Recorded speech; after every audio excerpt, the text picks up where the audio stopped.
Hello বন্ধুরা, আসসালামু আলাইকুম। সবাই কেমন আছেন? কমেন্ট করে জানাবেন। আমি আজকে আপনাদের সাথে শেয়ার করছি একটা ভেজিটেবল রান্না। আমি এখানে কিছু ভেজিটেবল কাট করে নিয়েছি। এখানে আছে আলু, গাজর, পেঁপে এবং চিচিঙ্গা। আর হচ্ছে ১ কাপের মতো পেঁয়াজ কুচি নিয়েছি আর কিছু গোটা গরম মসলা। তারপর আমি ১ টেবিল চামচের মতো সরিষা আমি ভিজিয়ে রেখেছিলাম ঘন্টাখানেক। সেটাকে আমি একটু হামানদিস্তা দিয়ে থেতো করে নিচ্ছি। তার সাথে আমি ২-৪ টা কাঁচামরিচ ইউজ করেছিলাম। তো এটা থেতো করলাম। এরপর আমি চলে যাচ্ছি ভেজিটেবলটাকে বয়েল করতে। আমি পানির মধ্যে কিছুটা লবণ দিয়েছি 1 টেবিল চামচের মতো। তারপর আমি ভেজিটেবলটাকে দিয়ে এখন এটাকে 50% এর মতো বয়েল করে নিব। এটা বয়েল হওয়ার পর আমি এখন এখান থেকে কিছুটা ভেজিটেবল স্টক তুলে রাখছি, যেটা আমার হচ্ছে ভেজিটেবল রান্নাটা ইউজ করব, যাতে আমার এক্সট্রা কোনো পানি দেওয়া না লাগে। আমার এই ভেজিটেবল স্টকটা আমি ইউজ করতে পারবো সেখানে। তারপর আমি চলে যাচ্ছি প্যানে। আমি এখন প্যানে দিয়ে দিচ্ছি ভেজিটেবল অয়েল। তারপর আমি এখানে এখন দিব গোটা মশলাগুলো। আমার এখানে আছে কালো জিরা আর মিষ্টি জিরা হাফ টিস্পুন করে, আর হচ্ছে গোটা মশলা এখানে 4টা তেজপাতা, 4টার মতো লং, 4টার মতো এলাচ আর 2-3টা হচ্ছে দারুচিনি। তারপর আমি এটাকে ভেজে নিচ্ছি। আর হচ্ছে আমি এখন দিয়ে দিব সরিষা বাটাটা দিয়ে দিচ্ছি।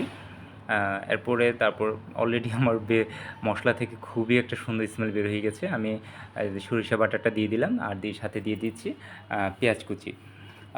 এখন এটাকে আমি ফ্রাই করে নিচ্ছি। তারপর আমি এখন এখানে অ্যাড করব আদা এবং রসুন বাটা। তো আমি এখানে 1 টিস্পুন করে আদা বাটা আর রসুন বাটা দিয়ে দিচ্ছি।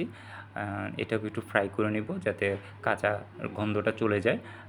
হচ্ছে আদা এবং রসুনের কাঁচা গন্ধটা চলে যাওয়া পর্যন্ত আমি এটাকে ফ্রাই করে নিচ্ছি। তারপর আমি এখানে অ্যাড করব হচ্ছে 1 টিস্পুনের মতো হলুদের গুঁড়া। তারপর আমি এখানে দিয়ে দিচ্ছি ভেজিটেবল স্টক যেটা রেখেছিলাম সেখান থেকে সামান্য পরিমাণ দিয়ে দিচ্ছি যাতে মশলাটা পুড়ে না যায়। তো আমি এখানে এটাকে ফ্রাই করে নিচ্ছি। এটা ফ্রাই হোক। তারপর আমি এখন এখানে দিয়ে দিব হামুনদিস্তাটা ওয়াশ করে দিয়ে দিলাম পানিটা, কিছুটা পানি। তারপর আমি এখন এখানে অ্যাড করব ভেজিটেবলটা অ্যাড করে দিচ্ছি। এরপরে ভেজিটেবলটা অ্যাড করে আমি এখন এটাকে ভালো করে মশলার সাথে মিশিয়ে নিব। মিশাতে খুবই সুন্দর লাগছে কালারটা, একদম লাল, সবুজ, ইয়েলো, দেখতেই পাচ্ছেন। আপনারা অবশ্যই এটা বাসায় ট্রাই করবেন। ভেজিটেবলটা ভাত, সাদা ভাত, তারপর হচ্ছে প্লেন পোলাও, খিচুড়ি, তারপর নান, পরোটা সব কিছুর সাথেই ভালো লাগে। সব কিছুর সাথে আমার কাছে এটা ভালো লাগে। এটা আপনারা অবশ্যই ট্রাই করবেন। তারপর আমি এখন এখানে দিয়ে দিচ্ছি পর্যাপ্ত পরিমাণ লবণ। আমি লবণটা মানে ভেজিটেবলটা যখন আমি বয়েল করেছিলাম সেখানেও তো লবণ দিয়েছি, তাই আমি কিছুটা লবণ এটা বুঝে শুনে দিতে হবে যাতে লবণ বেশি না হয়ে যায়। সেই পরিমাণে আমি লবণ দিয়েছি। এখন আমি দিয়ে দিচ্ছি ভেজিটেবল স্টক বাকিটা। এটা বাকি সিদ্ধটা হওয়া পর্যন্ত। এরপর এটা সিদ্ধ হতে থাক। এখন আমি এখানে ইউজ করছি 1 কাপের মতো তরল দুধ। তো আমি দুধের মধ্যে আবার হচ্ছে একটা ডিম ফেটিয়ে নিয়েছিলাম। তো এটা অবশ্যই দিবেন। দিলে ভেজিটেবলটা খুবই ভালো হয়, অন্যরকম একটা টেস্ট আসে, শাহি একটা ভাব হয়।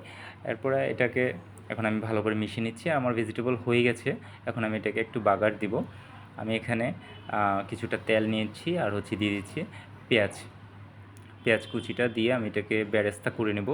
পেঁয়াজ বেরেস্তাটা দিলে ভালো লাগে, এটা গার্নিশও সুন্দর হয় আর এটা খুবই ভেজিটেবল একটা টেস্ট আসে। তা আমি এখন এটাকে বেরেস্তা করে নিচ্ছি। বেরেস্তাটা হয়ে গেলে তারপর হচ্ছে আমার ভেজিটেবল রান্নাটা অলমোস্ট হয়ে যাবে। পরে আমি এখন এখানে স্পাইসেস বলতে তেমন কিছুই দেইনি। আমি কিছু গোটা কাঁচামরিচ দিব লাস্টে। আর হচ্ছে আমি এখন এখানে চিলি ফ্লেক্স দিচ্ছি। আমার বাসায় অ্যাকচুয়ালি আস্তা শুকনো মরিচ ছিল না। আপনারা অবশ্যই ট্রাই করবেন আস্তা শুকনো মরিচটা দিতে। তো আমি এখানে দিয়ে দিচ্ছি চিলি ফ্লেক্স, এবং চিলি ফ্লেক্সটা দিয়ে সাথে আমি হচ্ছে ভেজিটেবলের সাথে বেরেস্তাটা অ্যাড করে দিচ্ছি। তারপর আমার রান্না অলমোস্ট ডান।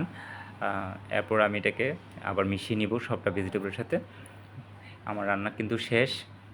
এটা এখন হচ্ছে আমার মুখে এখনই অলরেডি পানি, জিভে জল চলে আসছে। আর আপনারা চেষ্টা করবেন যাতে গোটা মশলাগুলো যেটুকু চোখে পড়ে তুলে দিতে।